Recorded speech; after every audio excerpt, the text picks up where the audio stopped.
शिवाजीनगर भागात राष्ट्रवादी काँग्रेसचं हे पक्ष कार्यालय आहे।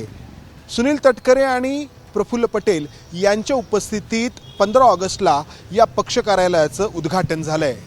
पुण्यातील शिवाजीनगर भागातील बस स्टँड जिथे आधी होतं, जिथे आता मेट्रो स्टेशन आहे, त्याच्या बरोबर राष्ट्रवादी काँग्रेसचं हे पक्ष कार्यालय झालंय। हे पक्ष कार्यालय अनंतावन या आलिशान इमारतीचा एक भाग आहे। जवळपास 13 मजल्यांची ही अनंतावन नावाची इमारत आहे आणि तळमजला राष्ट्रवादी काँग्रेसचं पक्ष कार्यालय म्हणून वापरण्यात येतो आहे।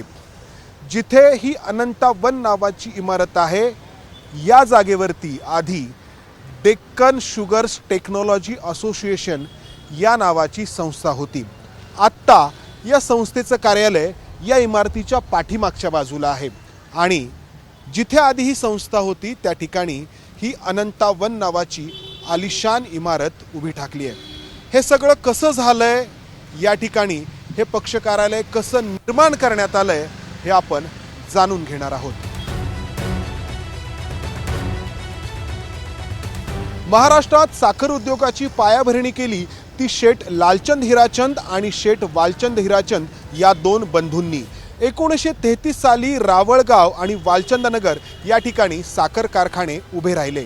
मात्र फक्त साखर कारखाने उभे करून हे दोन बंधू थांबले नाहीत, तर साखर कारखानदारी पुढे जायची असेल, या कारखानदारीच्या माध्यमातून महाराष्ट्राचा, इथल्या जनतेचा उद्धार करायचा असेल, तर साखर उद्योगामध्ये त्यावेळी येत असलेलं नवनवीन तंत्रज्ञान, नवनवीन विज्ञान देखील आपण आत्मसात करायला हवं, याची जाणीव या दोन बंधूंना होती। आणि त्यातून 1936 साली शेठ लालचंद हिराचंद यांनी पुण्यातील या शिवाजीनगर भागामध्ये डेक्कन शुगर्स टेक्नॉलॉजी असोसिएशन ही संस्था स्थापन केली।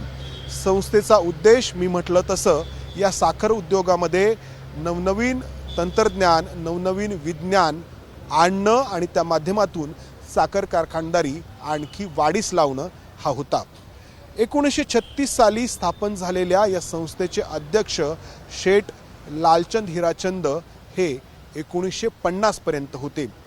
त्यानंतर अनेकांनी या संस्थेचं प्रमुखपद भूषवलेलं आहे, ज्यामध्ये काही उद्योजक आहेत, काही राजकारणी देखील आहेत, काही तंत्रज्ञान क्षेत्रामध्ये काम करणारे देखील आहेत। या संस्थेतून आत्तापर्यंत कृषी विद्यापीठांचे 4 कुलगुरू इथं संशोधन करून बाहेर पडलेले आहेत। एका अर्थाने या संस्थेचं योगदान त्यांना लाभलेलं आहे।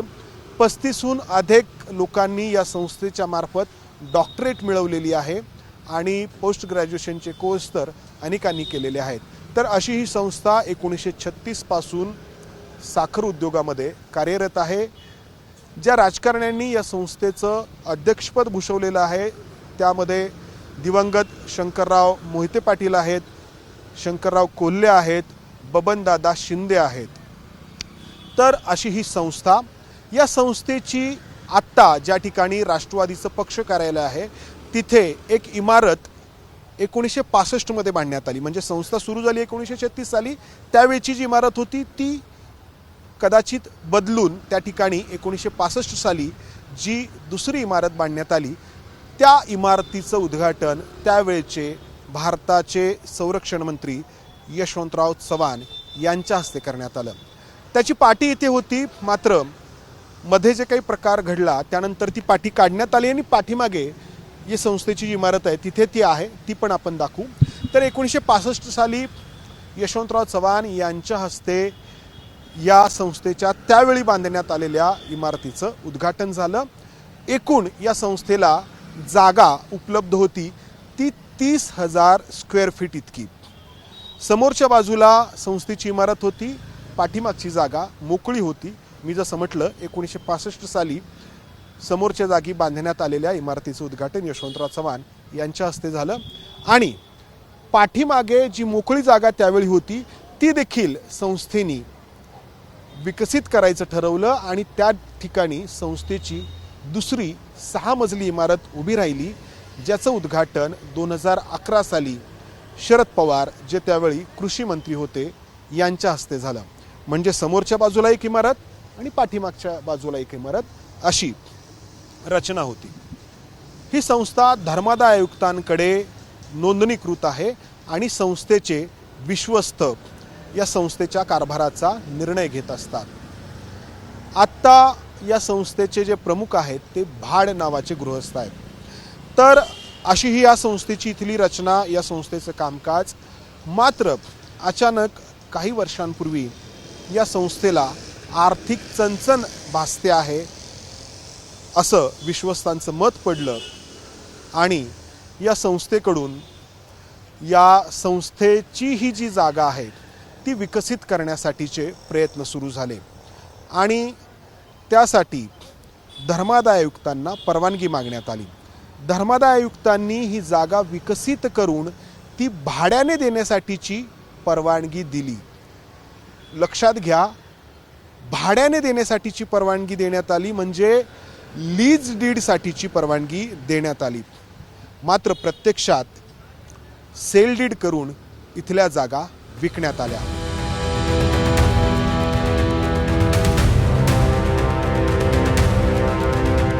तर DSTA या संस्थेला धर्मादाय आयुक्तांनी जागा विकसित करून ती भाड्याने देण्याची परवानगी दिली होती.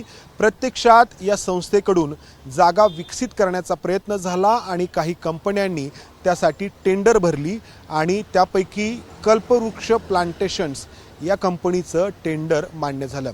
अर्थात कल्पवृक्ष प्लांटेशन यातून ही संस्था काहीतरी वृक्षारोपणाचं काम करत असावी असं वाटतं. मात्र तरी देखील या संस्थेला हे टेंडर मिळालं. इतर कंपन्यांकडून जी टेंडर भरण्यात आली होती त्यामध्ये दौंड शुगरचा समावेश आहे असं विजय कुंभार यांचं म्हणणं आहे आणि त्याचबरोबर जय नावाची आणखी एक कंपनी होती आणि त्याचबरोबर आणखी काही कंपन्या होत्या ज्यामधले जे संचालक आहेत ते संचालक अशा कंपन्यांवरती डायरेक्टर होते ज्या कंपन्यांवरती सुनेत्रा पवार या देखील डायरेक्टर राहिलेल्या आहेत. जसं की ही स्पार्कलिंग नावाची कंपनी. तर हा संबंध विजय कुंभार यांच्या मते ही इमारत उभी राहण्याच्या पाठीमागे पवार कुटुंबाचा आहे. तर कल्पवृक्ष प्लांटेशन या कंपनीला ही जागा विकसित करण्याचं टेंडर मिळालं आणि या कल्पवृक्ष प्लांटेशनकडून या ठिकाणी 4 FSI मिळून जवळपास 63,000 स्क्वेअर फीट इतकी जागा विकसित करण्यात आली आहे. त्या समोरच्या मधल्या गेटमधून राष्ट्रवादी काँग्रेसच्या पक्ष कार्यालयामध्ये प्रवेश घेता येतो. मात्र याच इमारतीचं हे मी आत्ता जिथे उभा आहे ते जे गेट आहे ते या इमारतीच्या वरच्या मजल्यावरती जी कमर्शियल स्पेसेस म्हणजे जी व्यावसायिक उपयोगासाठी उभारण्यात आलेली कार्यालयं आहेत त्यासाठी इथून जाण्याचा रस्ता आहे. असे या इमारतीचे 2 भाग आहेत या एकाच इमारतीचे. पहिला भाग राष्ट्रवादी काँग्रेसचा मी जसं म्हटलं तळमजल्याचा आणि वरचे जे मजले आहेत वरची जी ऑफिसेस आहेत ती एकतर विकण्यात आली आहेत किंवा विकण्यासाठी उपलब्ध आहेत. आणि मी जसं म्हटलं 63,000 स्क्वेअर फीट इतकी कमर्शियल स्पेस या ठिकाणी निर्माण करण्यात आली आणि विजय कुंभारांच्या दाव्यानुसार 250 ते 300 कोटी रुपये यातून मिळवण्यात आले. यातून हे पैसे मिळवण्यात आलेत ते अर्थातच कल्पवृक्ष प्लांटेशन या कंपनीचा नफा आहे आणि या बदल्यात DSTAला आधी 8.5 कोटी रुपये द्यायचं ठरलं होतं असं करार असल्याचा विजय कुंभार यांचा दावा आहे. त्यानंतर DSTAला यातील किती नफा देण्यात आला हे अद्याप स्पष्ट नाही. आम्ही DSTAच्या जे विश्वस्त आहेत त्यांच्याशी संपर्क करण्याचा प्रयत्न केला मात्र त्यांनी कोणताही प्रतिसाद दिला नाही. त्याचबरोबर DSTA आणि ही कल्पवृक्ष प्लांटेशन यांच्यामध्ये न्यायालयामध्ये एक खटला देखील सुरू आहे अशी माहिती आहे. त्याबद्दल देखील आम्ही या डेक्कन शुगर्स टेक्नॉलॉजी असोसिएशन अर्थात DSTAच्या विश्वस्तांना त्यांच्या वकिलांना विचारलं मात्र ते बोलण्यास तयार नाही आहेत. जर एखादी व्यक्ती किंवा एखादी संस्था त्यांच्यावरती अन्याय झाला आहे असं म्हणत न्यायालयामध्ये जात असेल तर तो अन्याय त्यांनी चव्हाट्यावरती मांडायला हवा, पत्रकारांसमोर सगळी वस्तुस्थिती मांडायला हवी, मात्र ही वस्तुस्थिती ही संस्था मांडत नाही आहे आणि त्यातूनच या संस्थेचे विश्वस्त देखील या सगळ्यामध्ये सहभागी आहेत असा आरोप होतो आहे आणि विश्वस्तांकडून या आरोपांना उत्तर दिलं जात नाही आहे.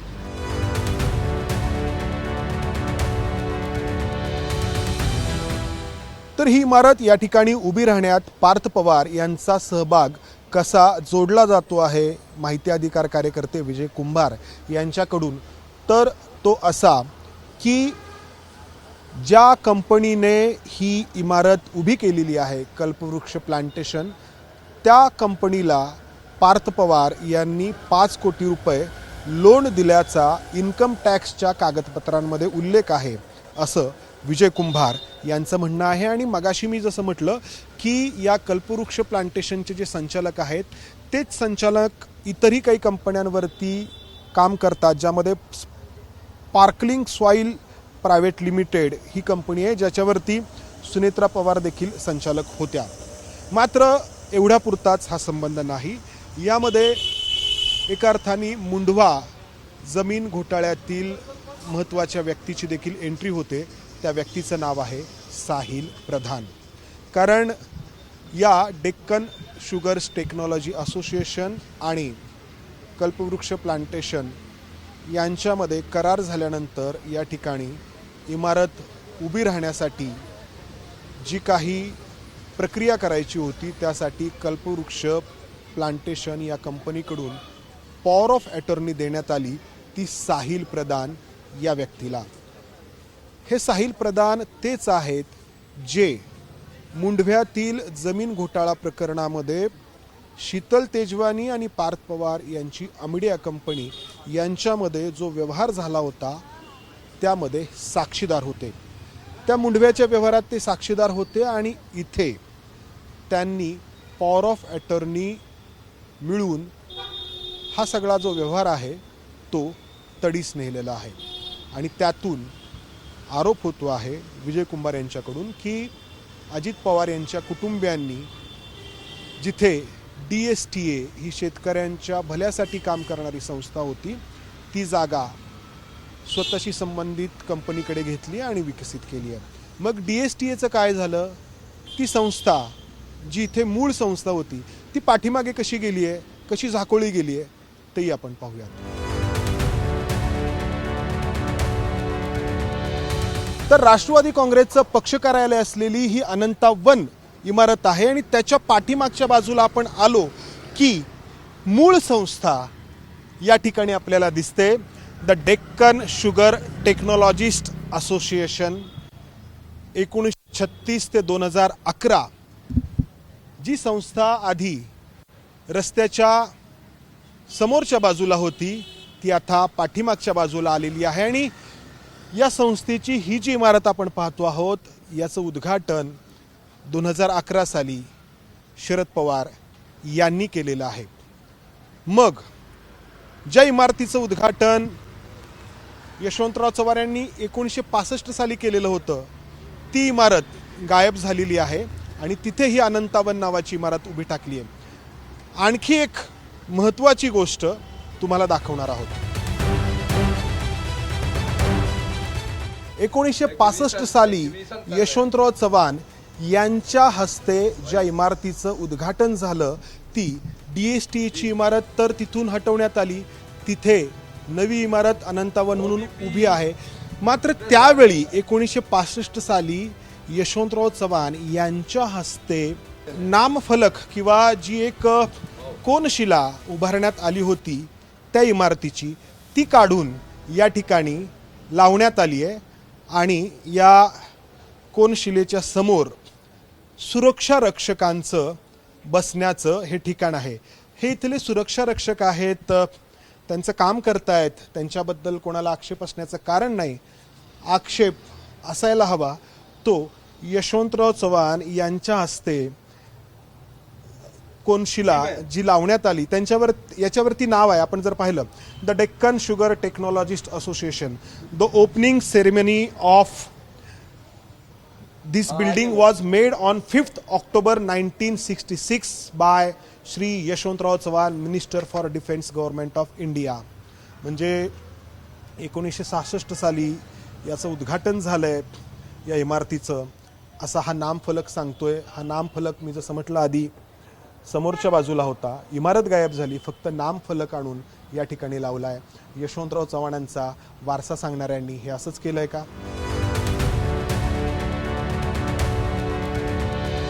तर या संस्थेच्या आतमध्ये जाण्यासाठीचा हा एंट्रन्स, या एंट्रन्सवरती आपण जसं म्हटलं 2011 साली या इमारतीचं उद्घाटन शरद पवारांच्या हस्ते झाल्याचा फलक या ठिकाणी पाहायला मिळतो. इतरही अनेक नावं या ठिकाणी आहेत.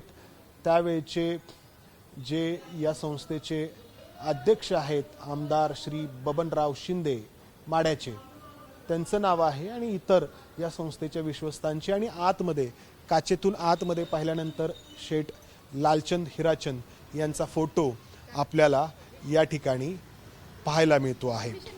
तर ही अशी आत्ताची या ठिकाणची परिस्थिती आहे.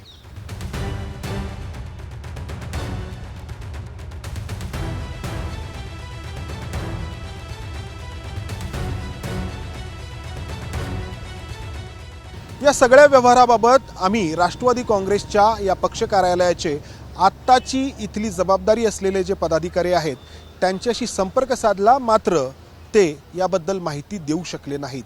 मात्र आम्हाला अपेक्षा होती ती डेक्कन शुगर टेक्नॉलॉजी असोसिएशन या संस्थेकडून तरी आम्हाला योग्य ती माहिती मिळेल याची, अर्थात DSTA कडून आम्हाला माहिती मिळेल याची.